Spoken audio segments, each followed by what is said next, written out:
Is another update on my 97 half-ton project.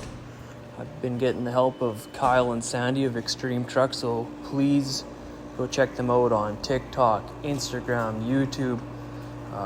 Without them, I mean, this build would be a lot more involved. It'd be a lot more difficult. I'd be doing a lot more research and figuring it out on my own, but I'm thankful that Sandy's very helpful and Kyle's very knowledgeable, because between the two of them, it's just the ultimate tag team to really help a guy like myself out.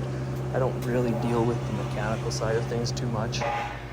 I'm not doing engine swaps. The first engine swap I've ever done, and they've already done an LS swap.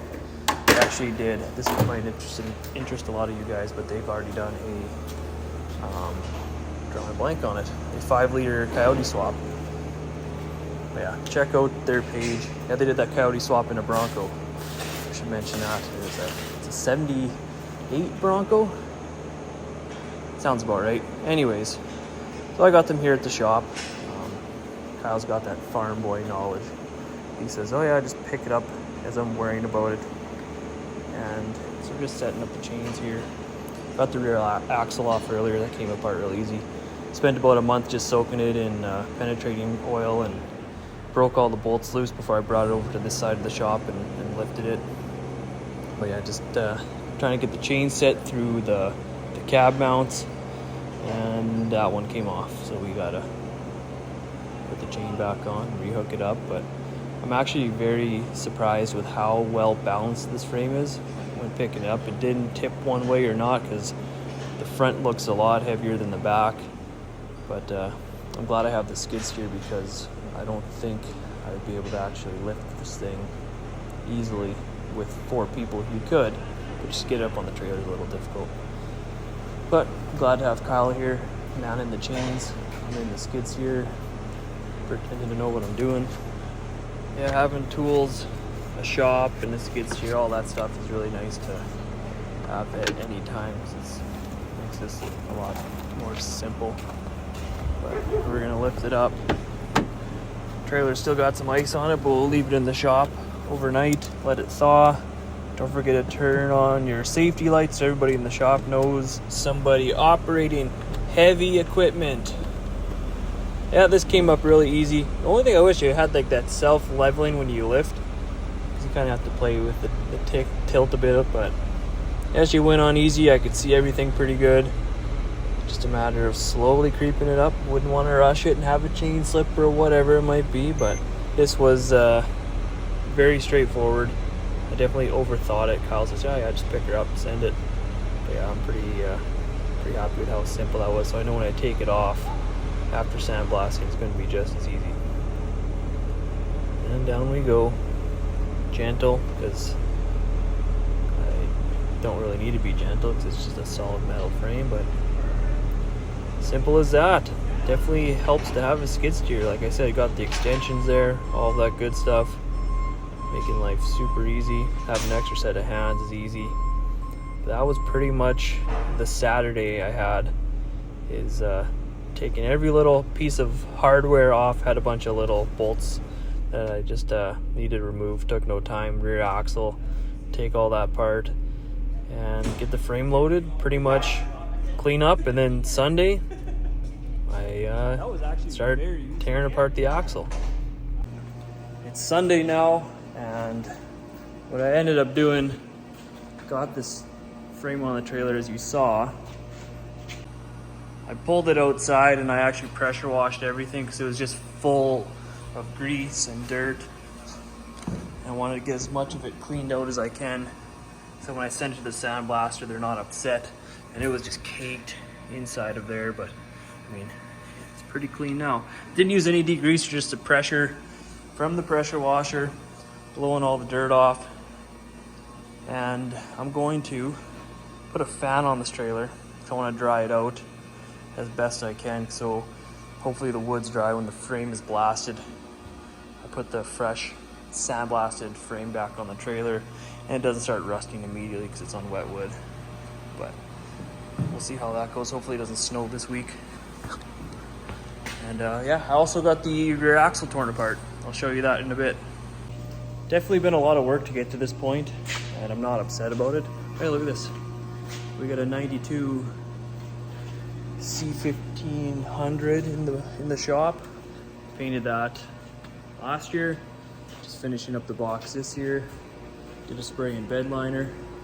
But yeah, it's been a good project. Just need more time, and I think I can get this thing done, hopefully, at least running and driving by the start of summer, and then it's just a matter of getting all the body work done. So here is what the axle looks like, and this will kind of wrap up the update of where the truck's sitting. As you can see, all the brake lines are torn apart. We're getting all new brake lines, new pads, new everything. Redoing the drums completely. Getting this all sandblasted.